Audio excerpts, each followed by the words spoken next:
Now we come to a very, very interesting case. This is the initial which I told you, $1.53 billion dodgy foreign deals that have been happening. There was a company was opened in July 2006, Reliance Projects Pte Ltd in Singapore by somebody called NG Der Sian. It could be a Singaporean citizen. It was a US $1 company. US $1 company. Immediately within 6 weeks, around 6 weeks, the ADAG group comes to know that somebody has opened a company in Singapore by the name of Reliance. So they say, no, bad boy, you cannot do this. Very, very bad boy. So the bad boy says, okay, sorry. What I will do is, I will give the shares of this company in your custody till the name is changed. And once the name is changed, you give it to an entity called Polak, and Polak will tell you who to give the shares to. So ultimately the shares came to be owned by a company called ME2, and the company name was changed to EMITS. The company which was Reliance Pte Ltd changed its names to EMITS. Now strangely one morning there's a NexGen company and EMITS raises through loan of $750 million from NexGen. The company is still owned by a certain Mr. Sian. Reliance is only the custodian. Suddenly $750 million comes in that company, and $750 million the same day comes to remit the entire money to AAA Sons Enterprises in India, and AAA Sons Enterprises further downstreams it to AAA Facilities Solution. The 4 entities and then from AAA Facilities it further goes to 4 other companies. And then from 4 other companies it goes to Reliance Innoventures. So the holding company of ADAG Group. So we have brought you a chart of how this emits.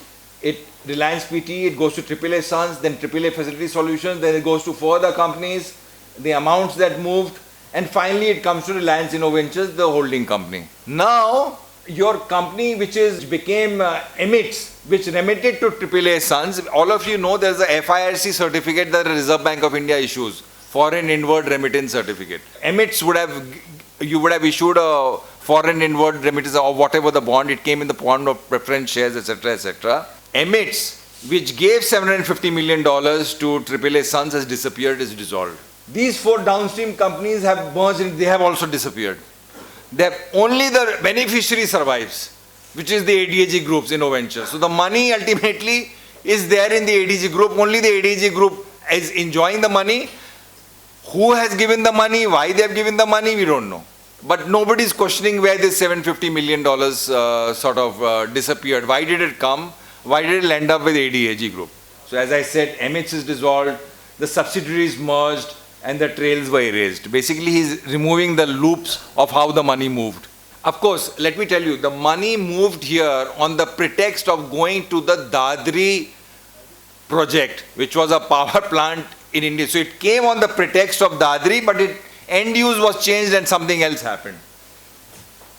Now this is again a Dadri project, money which came in, $300 million, gas fired, unfulfilled promise. Then again this money, $275 million was remitted back to Singapore. So a company is taking the money for the Dadri, ostensibly for the Dadri UP vital gas.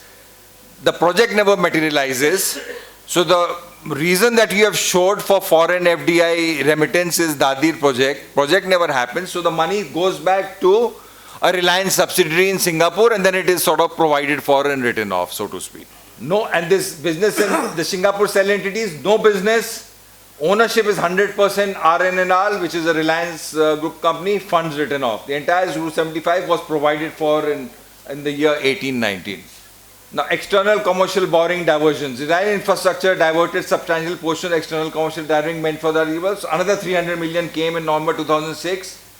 It was diverted in a similar, first it was deployed as liquid funds in Reliance Mutual Fund, then siphoned off to Gorok Ventures, a BVI based company. So first of all, end use was again something Dadri project.